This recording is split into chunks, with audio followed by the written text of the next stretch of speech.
नमस्ते दोस्तों, agree power Hindi में आपका स्वागत करता हूं।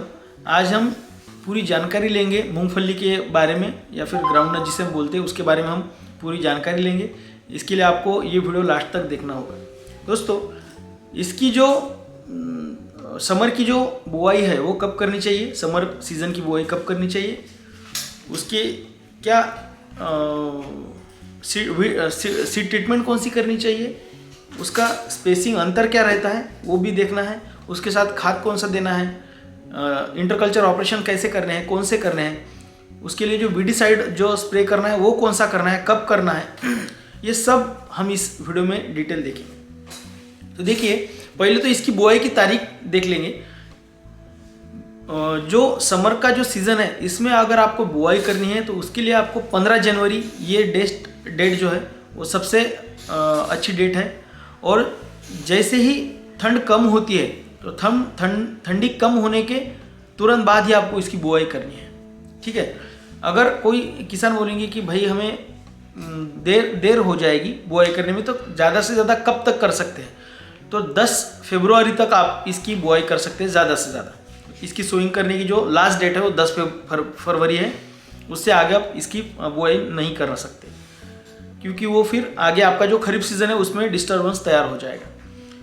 उसके बाद आपको सीड ट्रीटमेंट करनी है, तो कौन सी सीड ट्रीटमेंट करनी है। इस साल आप देखेंगे तुअर का जो हाल हुआ, क्या हुआ कि कंटिन्यू में जो बादल बने हुए थे, जब से सोयाबीन निकला है तब से कंटिन्यू बादल थे, और एकदम वेदर जो था एकदम बादल घिरे हुए थे। उसकी वजह से जो फंगस रहता है, फंगस की जो ग्रोथ है वो बहुत ज़्यादा हो चुकी है ज़मीन में। उसकी वजह से अगर आपको बुआई करनी है तो आपको सीड ट्रीटमेंट करना ज़रूरी है। और कौन सा करना है तो मैं हर बार बताता हूँ, हमारा जो मराठी चैनल है उस पर मैं बताते रहता हूँ। FIR करके एक प्रोसीजर है। FIR बोले तो क्या, F बोले तो फंजीसाइड, I बोले तो इंसेक्टिसाइड, और R बोले तो राइजोबियम। तो पहले तो आपको फंजीसाइड लगाना है। कौन सा लगाना है, आप 22 ले सकते हैं, या फिर आप ले सकते हैं साफ करके जो बुरशीनाशक आता है, फंजीसाइड आता है, वो ले सकते हैं, या फिर आप ले सकते हैं थायरम भी आप इसमें ले सकते हैं। को कितना लेना है तो पर किलो सीड के हिसाब से आपको 5 ग्राम लेना है। उसके बाद आपको लेना है इंसेक्टिसाइड। इंसेक्टिसाइड में क्या लेना है, आप गाउचो ले सकते हैं, आप इमिडाक्लोप्रिड ले सकते हैं, या फिर आप थाइमिथॉक्सोम ले सकते हैं। इसका भी सीड ट्रीटमेंट आप कर सकते हैं। लेकिन पहला फंजीसाइड F, दूसरा इंसेक्टिसाइड बोले तो जो मैंने अभी बोले इमिडाक्लोप्रिड, थाइमिथॉक्सोम, ये। उसके बाद आपको लेना है राइजोबियम बोले तो R। अब राइजोबियम का क्या, तो राइजोबियम जो डाइकोटिलेडोन्स जो प्लांट रहते हैं, जैसे फल्ली हो गया, या फिर मूंग हो गया, तुअर हो गया, या सोयाबीन हो गया, इसमें उसके 2 ऐसे पार्ट हो जाते हैं उसके बीज के। तो ऐसे जो क्रॉप रहते हैं उसमें आपको राइजोबियम का इस्तेमाल करना बहुत ज़रूरी होता है। तो उसके लिए राइजोबियम आपको लेना है 5 ml पर किलो के हिसाब से आपको उसका सीड ट्रीटमेंट करना है। ये होगा सीड ट्रीटमेंट।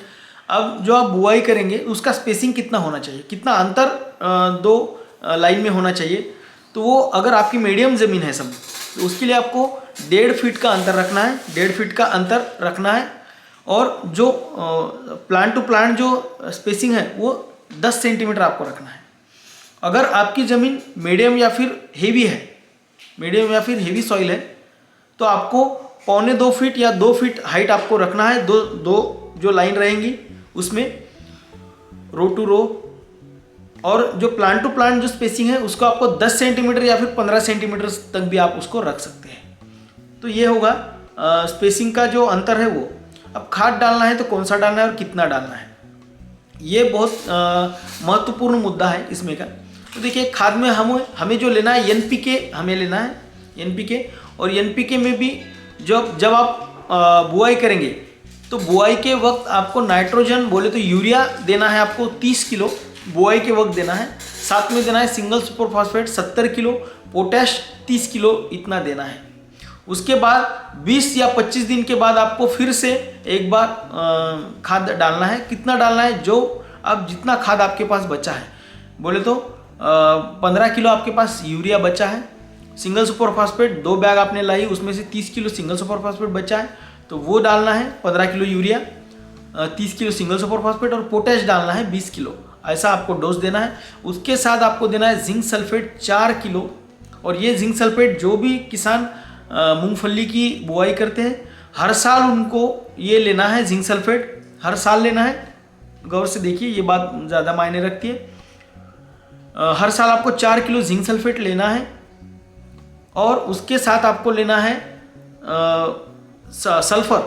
सल्फर लेना है आपको 3 किलो प्रति एकड़, 3 से 5 किलो प्रति एकड़ आपको लेना है, और ये हर साल लेना है। उसके बाद आपको लेना है बोरान, वो लेना है 2 किलो, और वो भी हर साल लेना है। तो ऐसा माइक्रोन्यूट्रिएंट का भी आपको हिसाब उसमें करना पड़ेगा। तो ये तो होगा खाद का हिसाब।